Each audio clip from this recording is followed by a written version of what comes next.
If you are in foreign trade, I bet you heard your clients say this all the time, that I do not have customs clearance capability. Today, one video I'll tell you what exactly customs clearance capability is and what actually customs clearance means. Customs clearance simply means notifying the destination country port's customs that a customer from your country is buying goods from another country and importing it back to your country, and what the customer plans to use those goods for. I know this concept is super abstract, so I'm gonna break it down with a simple example. There is a guy named Michael. He lives in San Francisco and he wants to buy 2 hiking poles from Inco. Does he need to go through customs clearance? I'll keep the answer to myself. I didn't wash my hair today. If Michael buys only 2 hiking poles and ships it by express or postal mail, he does not need to go through formal customs clearance. He only needs to pay the import taxes. Now, if Michael tells his freight forwarder that I do not have customs clearance capability, there are only 2 possibilities. First, he's broke.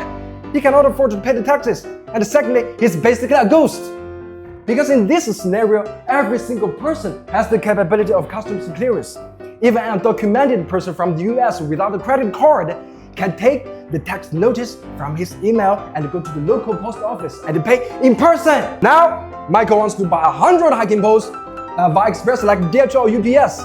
The carrier will help Michael with express customs clearance.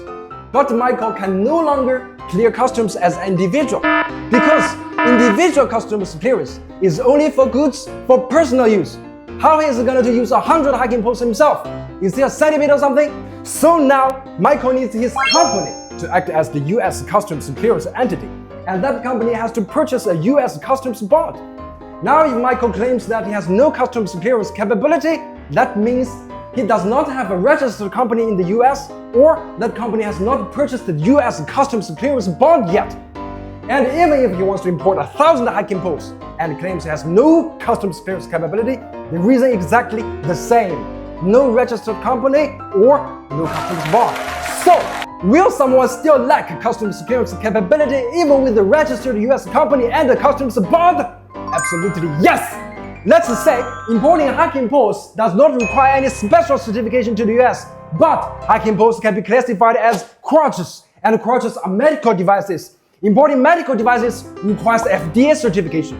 So if Michael tells his freight forwarder that he's importing hiking poles but he's actually importing crutches, then Michael will have 0 valid customs clearance capability, and his freight forwarder is very likely to not come with the correct FDA certification to do customs clearance in the US.